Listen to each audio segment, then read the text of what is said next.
Gentlemen, today you are so lucky to be able to meet one of the greatest explorers of all time. This man explored much of Asia and visited China when China was a closed world to Europe. This man has traveled through time and space to visit us today. Let's hear it for Mr. Marco Polo.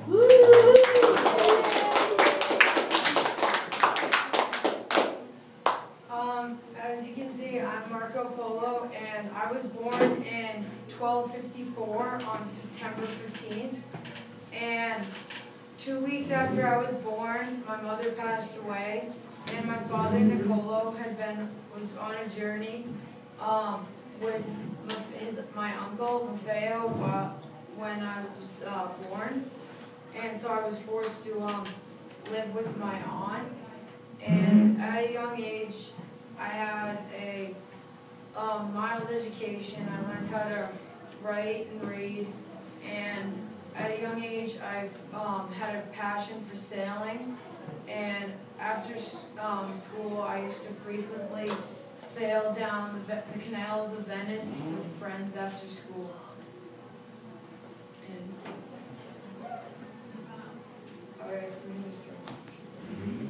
I was only a few weeks old as I watched my mother fall into her eternal sleep.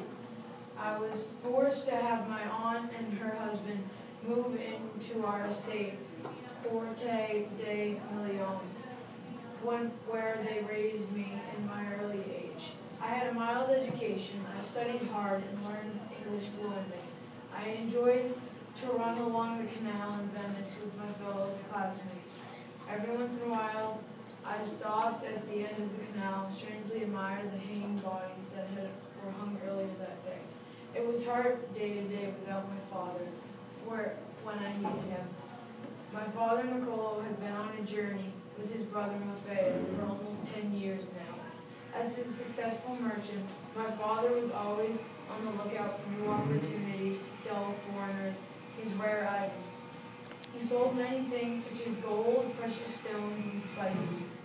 Every day when my father was in Venice, he would go down to the port and sell his items.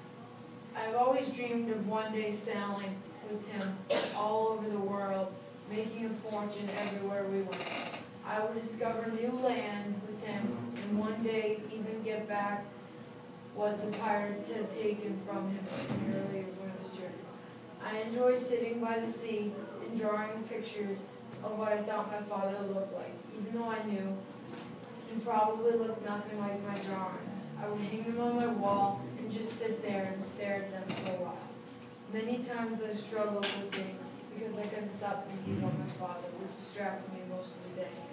I knew that one day my father would return and we would be reunited again. June 4.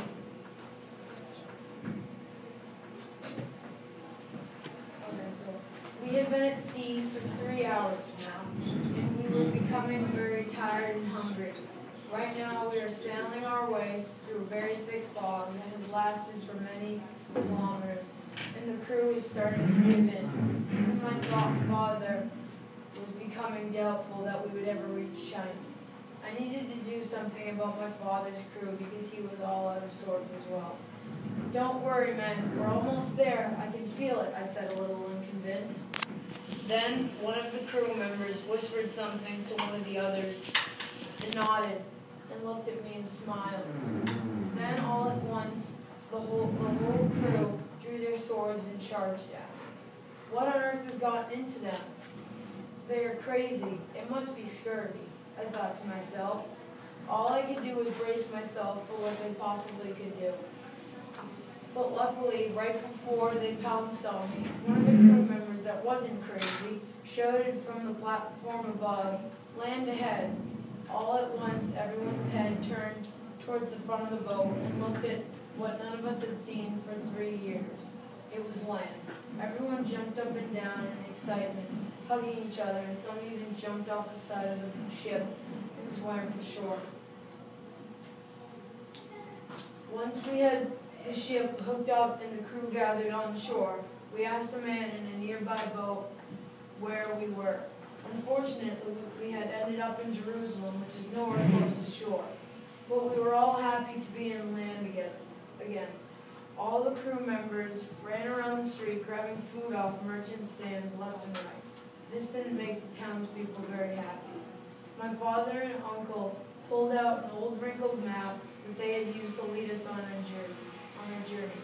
As they studied the map, I waited with the crew members. When they finished, they came over to me to show me the map, which showed that it wasn't going to be easy to get to China. So here's number 5. The terrible news that had passed through my ears earlier was that we could not sail to China from Jerusalem. In order to reach China, we would have to walk through Turkomania, home of some of the finest rugs in the world, then pass through Persia and pass the great mountain Ararat, home of Noah's Ark. Then once we had made it to Hormuz, we would have straight shot to Khan Balik. Khan Balik is home to the main palace of Kublai Khan, where he is expecting us. Later that day, I have just arrived in Hormuz with my father and uncle, where we are planning to reload our supplies and be on our way to Khan Balik. As we were about to leave, my father noticed that all of the townspeople had gathered in the town square, where they all looked up at a tall man. "Hello, fellow citizens of Hormuz. I, John Hudson, will give 3 camels to whoever can answer my question," shouted the man from the top of the platform. 3 camels wouldn't hurt, said my uncle. "No, they wouldn't, but first we have to answer the question," my father replied. The man atop the platform continued. "The question is, what is the name of the palace that Kublai Khan lives in during the summer? The one to answer this question correctly gets the camels." I looked at my father straight away because he probably knew more about Kublai Khan than anyone else in this town besides his brother. "Example," answered my father almost instantly. "You are correct," replied the man. "You have just won 3 camels." I was delighted to have 3 camels because they would definitely help with our journey. Now with 3 camels, we set off for Khan Balik, hoping that one day I would be able to meet the great leader, Kublai Khan. So here's, they started in Venice on their journey. So Marco started when he was 15, and his father had returned from his first journey when he was around 13, and they left for his father left for a second when Marco was 15, and he let Marco come along with them. So they started in Venice, and this is where they sailed down through here over to Jerusalem, and then they made their way over to Hormuz, and then they came back over here to the area where Khan Balik is today. So here's my report. Marco Polo stayed in the palace of Peking, home to the ruler of the Mongol Empire in China, Kublai Khan. He stayed there with his father, Niccolo Polo, and his uncle, Maffeo Polo.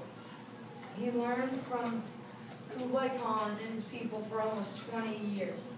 Kublai Khan loved the company of Marco, and the two became friends very quickly. In the end, Marco sailed back to Venice, who at the time was at war with Genoa, a nearby country. So brave Marco decided to join the Navy. After fighting for almost 2 years, Marco was captured by the Genoa army. Marco's prison mate was the great poet Rustichello.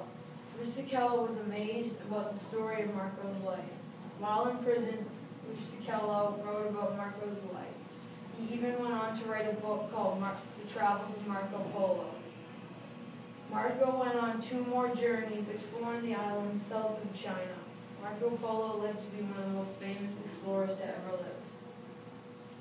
So, does anybody have any questions? Colin? Khan Balik in China? Yeah. It's on, yeah.